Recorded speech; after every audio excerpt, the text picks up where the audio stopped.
What do the following things have in common? Honey, the Denver Broncos, Nigeria, Colorado, agriculture, and whiskey. These seemingly unrelated things are indeed connected by a company called Goldswarm and the company's owner, Omar Lababidi. I'm Courtney Drake McDonough, the publisher of the In Good Taste Denver blog and host of the In Good Taste Denver podcast. And I'm happy to welcome Omar to our podcast today to see how all these things are related and tie together in a very Colorado story. So, welcome, Omar. Thank you, Courtney. Thank you for having me. I know you're in town doing quite a few media events, so I'm really glad that we get to be part of that. So let's start by talking about what the company is, what Goldswarm Honey is all about. Goldswarm Honey is about bringing a beautiful brand to the American market and a beautiful product, a sustainable product, increasing customer choice with story that folds into my story, my Colorado story, my Nigeria story. And so the in its very essence is beauty as a product, beauty as a story, beauty as something to contribute to nature, from nature to society. So that's the big overarching theme of what Goldswarm is and what I hope it represents. That's a lot. That's a lot and important things. So what does Goldswarm mean?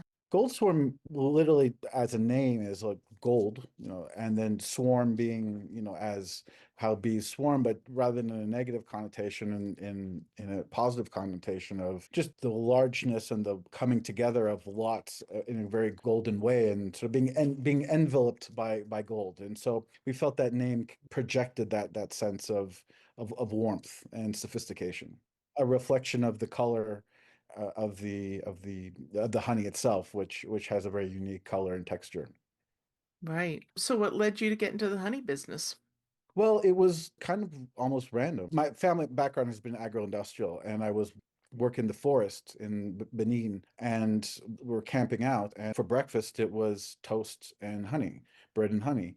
And they literally just brought it from the trees next door, wherever we were camping, and it blew my mind. Like I literally had that sensation in the back of your mouth and my head where you have all this tingling, and my body was reacting to like, what is this? And they said, it's honey. I'm like, no, this isn't honey. Like, it's something else. And so I said to myself, this is such an incredible, beautiful product that sitting here in Africa, Nigeria, West Africa at least, and hopefully one day I'll be the one to get this beautiful story out to the United States and to the world because Nigeria in particular, most of the stories you hear that come out of Africa and Nigeria are usually very negative stories. And so I found a beautiful product and I wanted to be the one to bring that out. So what was that feeling that you were feeling that was not typical of honey you were used to? I was an actual physical reaction of like warmth and peppery and texture and just the whole sensation of my palate lighting up and having this overall feeling of joy that I'd really get from a food. And also even now when I have it, it's tasting nature, tasting West Africa, tasting West Africa in particular, just the flora, the fauna, and having that incredibly this connection to Mother Earth and to Africa and that soil. It's really incredible that automatic sensation. Wow, interesting. Can you talk about the process, including the amount of time it takes for the honey to be harvested in Nigeria to it being available for sale here in Colorado? There's about two cycles. I mean, it takes all year. So there's a debating season that takes about 6 months for when it's ready. So from Nigeria, like the harvesting is in basically the first half of the year. It would spring over here. So February, March, April is the ideal harvesting time. And then it's maybe about a month or so to collect and then to get down to the ports, to filter, and the whole logistics process to get to the port, and then probably another couple weeks to ship to the United States and then get it bottled here. So from harvest is probably roughly speaking about 2 months from the hive to the consumer, roughly. You tout ethical, bee-friendly practices. Can you tell us what that entails? It begins with the farmer and that it's all organic, it's all from the forest and working with smallholder farmers and then teaching them the right ways to do it and so that they don't do any additives. It's one of the big problems today with a lot of honey around the world is the bees are fed and either with sugars or with other honey or other additives. We don't do that. And so we make sure to teach farmers that they don't feed and that there's no adulteration in our honey so that it's as pure as it can be. And then also like a small little thing is we make sure that there's enough left in the hive for the bees so they can feed on in their combs. Because a lot of times if you pull out the comb too much and they have nothing to feed on, how do you restart, the hive? So we make sure there's that cycling of comb and the hives so that the bees can stay and feed in that area which they've gotten used to, because the last thing you want is them to leave that area, because then you have to start all over and then they go searching. And since we're working very closely with the forest, and smallholder farmers, we're out there making sure that the area that they're feeding in is the most like natural, far from industry, far from pollutants, as the bees can feed. And since we work with about 2,000 farmers at least across Nigeria, and hopefully many more, we're all over the country to make sure that the hives are well placed and that the bees feed as naturally as possible. You just alluded to my next question and maybe completely answered it. And this is something I've always wondered. Does pesticide-free honey mean that the bees are pollinating pesticide-free flowers? And Yes, if so, yes, yes. how do you control that they stay where you want them to stay amongst those flowers? Well, you can't control the bees. They go where they want. So you have to sort of plan which areas you're going to, which farmers you're partnering with. So there's a whole process with understanding the local farmer as well. And then also not dealing with certain farmers who have bad practices. So by placing our hives in where we know that it's like truly in nature, then that takes care of itself. For those of us who have heard the term raw honey but aren't really sure what that means, can you explain what raw honey is? Raw honey is really straight from the hive. So there's no heating process, there's no pasteurization. So all we do is filter it, and you're getting it straight from the hive and from the honey. So it can't be as direct from nature to the consumer as possible. And so, what products does Goldswarm offer? But right now we have the honey in the 12 ounce. We're also packaging it in an individual, like a single serve called Snap Pack we're for, which is good for travel, single serve for fitness. There's also the beeswax, which we're doing for candles and getting into for mascaras and makeups. We're also getting into drinks. So we've launched the or in partnership with Breckenridge Distillery, we have the Denver Bronco honey whiskey, which I'm very excited about, very very proud of. And down the line, we'll also hopefully have other honey-based drinks, not alcoholic and non-alcoholic as well. So there's a whole range of things, and it's really incredible once you start digging into honey world, how many products that can come from honey, and really how critical the bees are to nature and to our livelihoods. And so it's really important to promote bees and getting that production out in a healthy, sustainable way. And we're going to talk in more detail about the whiskey in a little bit, but where can people purchase your products? People can purchase the products on Amazon right now or at our website, so goldswarm.com, and it's all available for sale in the United States. Oh, okay, so that was going to be my next question throughout the US. Throughout the US, yes. Okay, great. So now let's do talk about that that whiskey, your connection to Breckenridge Distillery. What is it that you've created together? Well, I brought the honey and they had product. So through a partner, they reached out and said, "We'll love your honey. Would you be interested in us trying for a product?" And I said, "Absolutely." And then when they said, "Well, we'd love to do it for our Denver Bronco honey," I said, "100%. Please, please, please, please, please, please do that."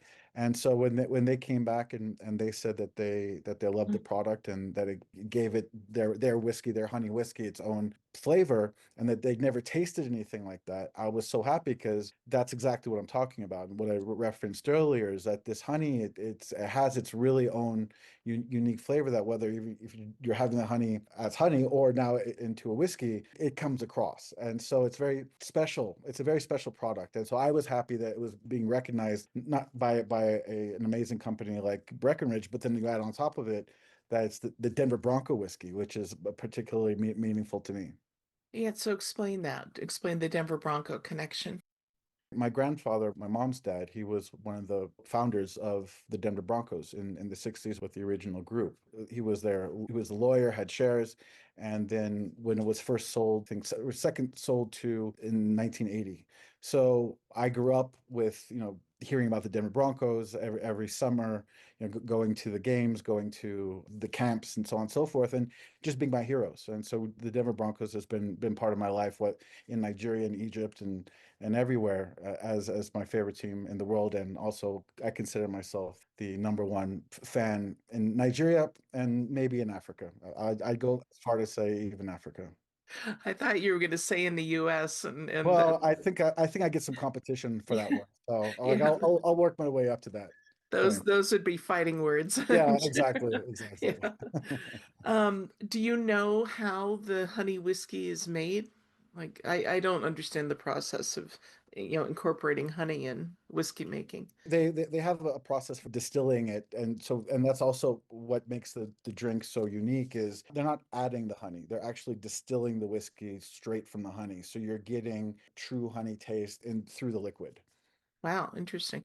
How would you describe the flavor? The flavor, it's robust. You get that tingle in the back of your mouth, that liquid gold flavor of just that it sort of fills your palate. Wow. Is there a certain way you and Breckenridge suggest people drink it? Breckenridge actually came up with a cocktail, but myself, I like it on ice. I'll take it straight because I love that taste of the honey that coming through. Okay, all right. And where can people get the honey whiskey? I believe it's available in retail, in regional retail. They look up where Breckenridge sells it. Okay, and what's the proper name of it again? Denver Bronco Honey Whiskey. Okay, okay. Hmm. It's a limited edition offering. So do you know how long it'll be available? For this season. Bronco season? Yeah, the Bronco season. Oh, okay. All right. But we're working on doing more products, so like an out of season, a non Broncos Breckenridge honey. For now, it's for the Denver Bronco season. Okay. And is that regardless of how well the season goes? Well, I'd like to say that with our honey, the season will go very well. Okay. From your mouth, right? Yeah. Um, so without giving away any secrets, are you looking to partner with any other companies in Colorado or elsewhere?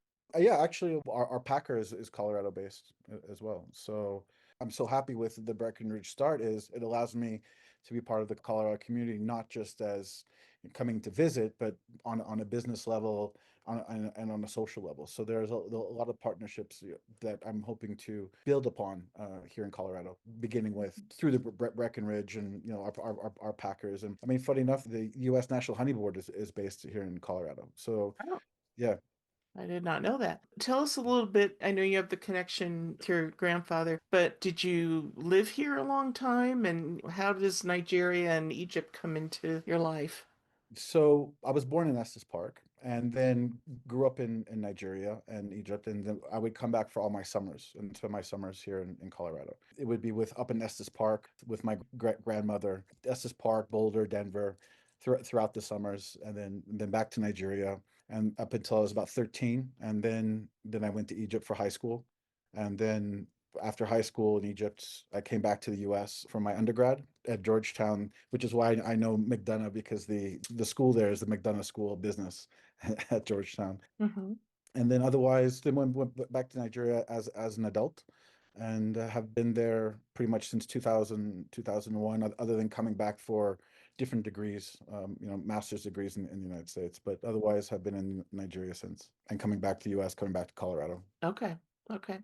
Very interesting. So for people who want to know more about Goldswarm honey, where would you like to direct them in terms of website and also social media? The website's the best, goldswarm.com. And then our IG hashtag is Goldswarm Honey. And then there's always the Amazon page. Those are the three main. So there isn't a storefront anywhere, a No, physical brick and no, mortar. no Okay. physical. No, we're purely digital at this point.